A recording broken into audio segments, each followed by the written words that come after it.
依存心を克服するには時間がかかりますので、親との対決は今すぐにしなければいけないという課題ではありません。親に言いたいことを言えないのにはきちんと理由があります。今は言えないのであれば、ある意味それが普通でもあるし、自分を弱い人と捉える必要も、言えない自分を責める必要もありません。言えないなら、今はこういう理由があってまだ言えないけど、いつか心が成長した時に本音を言おうと思っていれば、目指す方向が分かっているし、自分に嘘をついていないので間違っていません。こんにちは、自分探しイズムです。私はアダルトチルドレンについての電子書籍作家で、現在のところ5冊中2冊でベストセラー1位を獲得しました。興味のある方は読んでみてください。概要欄にリンクを貼っておきます。アダルトチルドレンは機能不全家族で育ったために人生がとても辛いので、そこから抜け出そうとものすごく努力をする人が多いです。でも、自己べし寄りの認知の歪みがあるため、自分がものすごく努力をしているとは気づいていません。例えば、このように動画を見て勉強しているのも努力をしているということです。アダルトチルドレンは、たまたま心が未成熟の親のもとに生まれただけであって、劣った存在でも価値のない存在でもありません。自分は悪くないのに地獄からスタートしているんです。そこから抜け出そうとものすごい努力をしているんです。むしろ立派な人です。ただ、愛されずに育ったために心が成長していないので、思考がどこか安易です。例えば、もちろん無意識ですが、まるで大事なことはしないでもアダルトチルドレンを克服できるというような安易な思考をしています。もう少し具体的に言うと、めんどくさいことや怖いことは一切しないで知識だけ集めている人もいるかもしれません。アダルトチルドレンの回復というのは、認めたくないことを認めるとか、怖いことも実践しないと不可能です。何の心理的な苦痛や恐怖も感じずに簡単に克服できるというものではありません。アダルトチルドレンを克服するには、人生のどこかで問題から目をそらしていても解決しない。どれだけ怖くても真正面から立ち向かうしかないんだ。と本気の覚悟をする必要があります。今日は多くのアダルトチルドレンにとっては恐怖かもしれないのですが、アダルトチルドレンを克服するのにとても重要な親との心理的な対決が必要という話をします。対決と聞くと、やるかやられるかのようなニュアンスで聞こえてしまう人もいると思いますが、そういった意味での対決ではなくて、心理的な対決です。アダルトチルドレンの問題は、毒親と離れて暮らすようになれば終わりというものではありません。離れて暮らしても、親に操作されている人も多いし、親を意識して自分の人生の一部を失っている人も多いです。また、毒親が亡くなれば終わりというものでもありません。毒親育ちは小さい頃に親の歪んだ価値観を受け継いでいたり、毒親に適応しようとした結果、認知の歪みを作ったり、愛されなかったために依存心が克服できていなかったりで、内面がぐちゃぐちゃになっています。この毒親からの呪縛から解放されるためには、心理的な対決が必要です。毒親の呪縛から解放されるには、親への憎しみを抑圧している人は、それをはっきりと意識化しないといけないし、心が未成熟な親への依存を断ち切らないといけないし、恐怖に立ち向かわないといけません。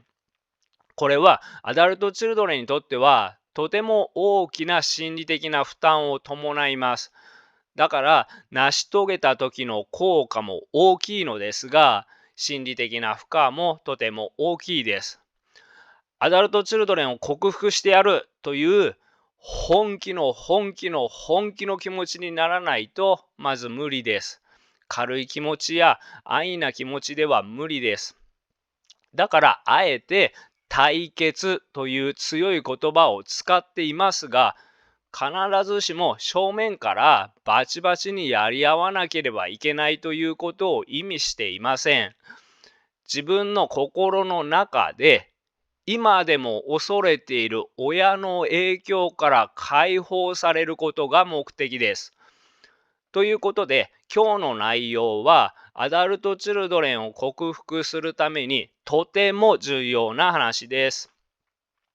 1、親との心理的対決が必要な理由。2、親との心理的な対決とは。3、対決できない理由。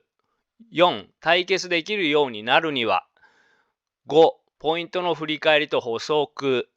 6、すぐにできること。このような順番で話します。では、親との心理的対決が必要な理由から話します。アダルトチルドレンは普通ではまともに生きてこられないような環境を防衛規制を駆使して生き延びてきています。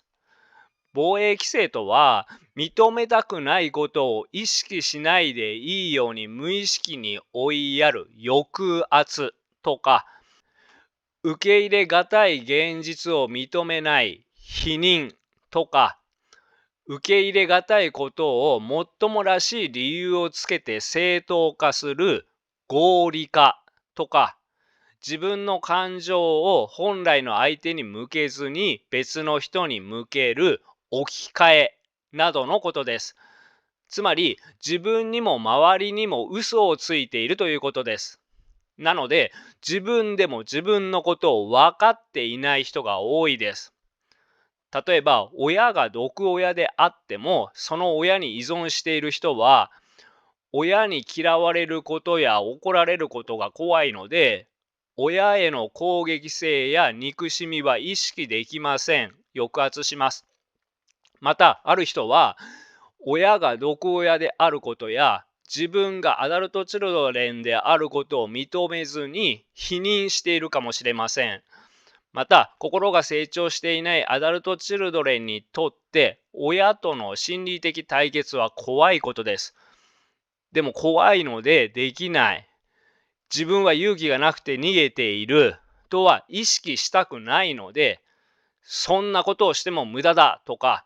親にそんなことを言ってはいけないなどのように自分や周りに嘘をつくかもしれません。もちろん本気で自分を騙すので、嘘をついているという意識はゼロです。自分に嘘をついていて、自分の本心をごまかしているのに、自分の本心をごまかしているとは気づいていません。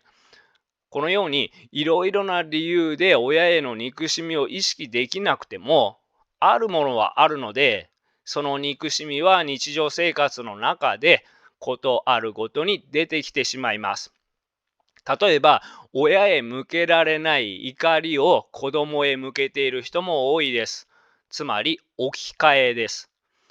これももちろん自分は本当は別の人に怒りを感じていて、でもその人に怒りをぶつけられないので、代わりに怒りをぶつけやすい子供にぶつけているとは意識しません。自分で自分の本当のことを全然分かっていません。自分で自分のことが分かっていなければ、アダルトチルドレンは直しようがありません。また、自分が自分の本当の感情を感じられなければ、心は正常に動きません。アダルトチルドレンから回復するためには、抑圧などを多用しすぎていない状態で、つまり自分をごまかしていない状態で、自分で自分の本当の感情が分かっていることが必要です。つまり、憎い人を憎いと思えている必要があります。これを飛ばして、親のせいにしてはいけない。親を許さなければいけない。親を憎んではいけない。と合理化するのは、登らなければいけない階段をいくつか飛ばしています。心の成長は一段飛ばしにはできないんです。一段ずつ上がらないといけないんです。一段ずつ上がって叱るべき時が来たら、今度は今と真逆のアドバイスが必要になる時も来ます。アダルトチルドレンの回復がだいぶ進んでから、親だって大変だったんだ。親に悪気はなかった。親のせいにしてはいけない。親も頑張ってやってくれていたこともある。と、親も限界を抱えながらも、できることをできる範囲でしてくれていたと気づくことも必要になる段階もあります。でも最初の段階で、つまり親への憎しみを抑圧している段階で、その抑圧に気づくことが怖いからと、親だって大変だったんだ。親に悪気はなかった。親を憎むなんて人間としてどうかと思う。と、自分をごまかし続けていると、いつまで経っても先に進めません。また、我々は親を憎んではいけません。親を恨んではいけません。親のせいにしてはいけません。などと教わってきますが、これも今いる場所でアドバイスが違うように、愛されて育ってきた人へのアドバイスと、愛されずに育ってきた人へのアドバイスは違います。心の面から言えば、感じてはいけない感情なんてないんです。むしろ無意識で憎いと感じているんだったら、そのままその通りに意識できていなければ心はおかしくなります。つまり自分に嘘をついていれば心はおかしくなります。親に怒りを感じているのであれば、その親に対する怒りをまずしっかりと感じきることが必要です。親を恐れたままで、親と心理的な対決ができない人は感じているように感じられません。だから心理的な対決が必要なんです。では、心理的な対決とはどのようなことを言うのかという話です。ここでは対決というちょっと強い言葉を使っていますが、親との心理的な対決の目的は、心の中で今でも影響を受けている毒親の支配から解放されることです。あくまでも自分が心理的な力を取り戻すことが目的です。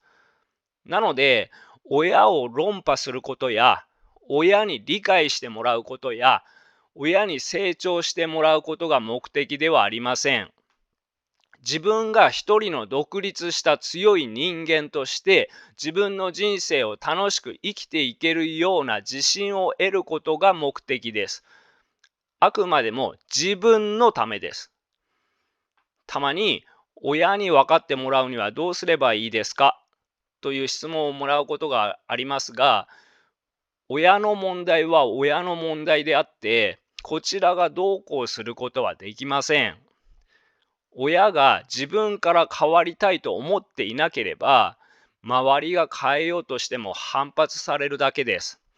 それも心が未成熟な親であれば、ただの反発ではなくて、猛反発されるだけです。程度にもよりますが、心が未成熟ということは、子供のように自分の欲求しかないということです。自分のことしか考えられないということです。そのような親に、なんであの時あんなことしたんだ、傷ついたんだぞ、と言っても、まず自己防衛をしてきます。防衛の仕方はタイプによって違いますが、例えば、そんなことはしていないと過去の誤りを絶対に認めない。記憶にないととぼけた対応でこちらの話を聞かない。あなたがそんなこと言うからあなたのせいで体調が悪くなったと、これ以上話させないようにシャットアウト。あるいは、親に向かってなんてこと言うんだと激しく激高するなど、徹底的に自分を守る回答しか返ってこないのが普通です。なので、親の反応がこちらの望むものでなかったから失敗というわけではなくて、親の反応は関係ありません。親の反応は親の課題です。こちらの課題は、こちらの言うべきことを言うことです。言うべきことも人によって違いますが、例えば、これ以上私にあなたの望むような生き方をさせようとするのはやめてください。もう私をコントロールしようとしないでください。今後の人生、あなたの言う通りに生きるつもりはありません。あなたは自己中心的で私が求めていたような愛情をくれなかった。私はあの時あなたにこのようにされて傷つきました。今でも怒りを感じています。このようなことを表明することが親との心理的な対決です。次に対決できない理由ですが、このようなことを言いましょうと言われても、そんなこと言えないのが普通です。そもそも小さい頃から本心を言っても安全な環境だったら、アダルトチルドレンになっていません。一例ですが、普通の大人は小さい子供の言葉では傷つきません。傷つかないので、子供が意見を言ってきたら、自分の意見を言えるようになったかと子供の成長を喜びます。ところが、子供をアダルトチルドレンにしてしまう親の多くは自己評価が低いです。自己評価が低い人は反論されるとすぐに激しく傷つきます。自己評価の低い人は子供の言葉でも激しく傷つきます。激しく傷つくから怒りになります。そこで、親に向かってなんてこと言うのとなります。このように心が未成熟の親に怒りをぶつけられながら育ってきた人は自己主張など怖くてできません。親と対決することが必要と言われてもすぐには怖くてできません。それはあなたが弱いからでも何でもなくて、小さい頃に言えない人にされているということです。親が傷つかなくなるように、あなたがいい子になるように力で操作されているということです。つまり、親は心が未成熟で自分のことだけで精一杯だったということです。このような親では、心が成長するために必要な愛情をもらえません。だから親との間に信頼関係がないんです。親は愛のある人で、こちらが本心を言っても親は自分を愛し続けてくれるという信頼関係があれば、子供は怒りがあるなら怒りを表出します。あるいは親との関係が崩れることに怯えない人は怒りを表出します。大人になっても親との関係が崩れることが怖くて、さらに親との間に信頼関係がない人は自分の心を壊してでも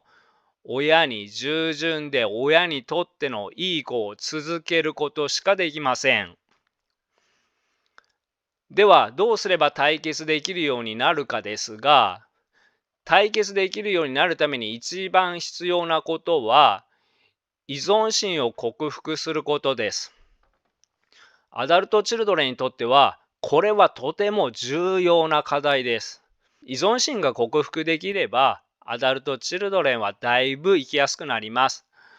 依存心の克服の仕方はアダルトチルドレンの依存心直し方という動画を参考にしてください。概要欄にリンクを貼っておきます。親が毒親なのに大人になってもまだ親に嫌われるのが怖いというのは、例えば働けなくなったら実家に戻ろう、離婚したら実家に戻ろう、遺産をもらおうなど人によって違いますが、何らかの形でまだ親に依存しているからです。現実問題として病気を患っているとかで親に依存しないと生きられない人もいますが、そのような現実的な問題がないのに、誰かに依存しなければ生きることができないと自分の力を軽視している間は、自分の人生を楽しく生きる能力と自信をどんどん失っています。依存すればするほど自分を弱くしていきます。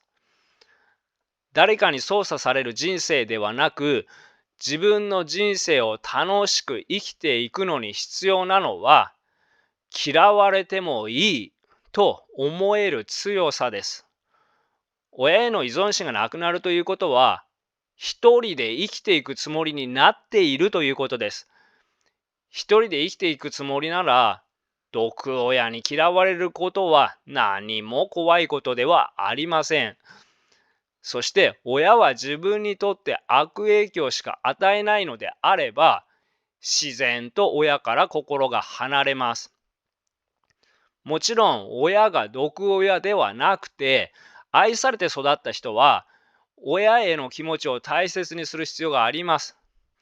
ただここで話しているのは、親が毒親で自分の心にとって悪影響しかない親の場合です。毒親の毒のレベルは一人ずつ違うので、何が正解かは一人ずつ違います。すべての人に当てはまることなどありませんので、ここでは親が自分にとって悪影響しかないという人で、また病気などを患っていない人を例に取り上げています。毒親の毒レベルの差は置いておいても、依存心を克服することで初めて自分の人生を生きられるようになります。親への依存心がゼロになって心理的な距離が離れたら、そして認知の歪みが治って親が怖くなくなったら、親に操作されることはなくなるし、親に命令されても嫌なことはしないし、言いたいことを言えます。また、依存心が強い人の中には、自分は依存心が強くて親から離れられないと意識する代わりに、親を見捨てるのは人間としてやってはいけないことなどのように罪悪感を抱く人も多いです。でもこのような人も依存心がゼロになると、自分の人生を生きることは悪いことじゃないと認識できるようになっていきます。でも心が未成熟な親に依存している間は心がどんどん悪化していきます。アダルトチルドレンからの回復は不可能です。ではポイントを振り返りながら補足します。大人のアダルトチルドレンは今現在毒親に苦しめられているのではなくて、小さい頃に自分の中に内面化してしまった毒親に苦しめられているという人が多いです。だから親と離れて暮らすようになっても生きづらいままだし、親が亡くなっても一生苦しみ続ける人もいます。アダルトチルドレンを克服するには、このような目に見えない心の中の問題に対処する必要があります。目に見えない毒親の呪縛から抜け出すには強くなる必要があります。多くのアダルトチルドレンは愛されて育っていないので、心が成長できていない人が多いです。だからダメ人間なのではなくて、愛されて育っていないのであれば、ある意味当たり前のことです。心が成長できていないということは、小さい子供のように依存心も強いということです。依存心が強いと、人に嫌われることが怖くなったり、自分への自信や主体性がなくなったりで、どうしても強く生きられません。だから大人になってもなかなか親の呪縛から抜け出せないのです。そして心が未成熟な人に依存していれば、心はどんどん悪化していきます。アダルトチルドレンが生きやすくなるためには依存心を克服して、毒親と心理的な対決をする必要があります。でもアダルトチルドレンは小さい頃から責められて育っている人や怒られて育っている人が多いので、親を恐れている人が多いです。愛されて育った人には体力は自分の方があるのに、なんで親を恐れる必要があるのかわからないと思います。その答えは、全く力のない一人では生きられない小さい頃に責められているということです。大人が大人に対して感じる恐怖と、小さい子供が毒親に対して感じる恐怖は全く違います。全く力がない子供にとっては、毒親は巨大怪獣です。その頃に恐怖を抑圧しているんです。だから体力は自分の方が上になっても、あの頃の普通ではない超恐怖を感じ、まだ親を恐れ続けています。つまり、現実以上に親を恐れているということです。現実は、年老いた親などは巨大怪獣ではなくて、とても小さいです。でも人は恐怖があると、恐怖から離れようとします。親が巨大怪獣に見えていて怖い人は、その恐怖から逃げようとします。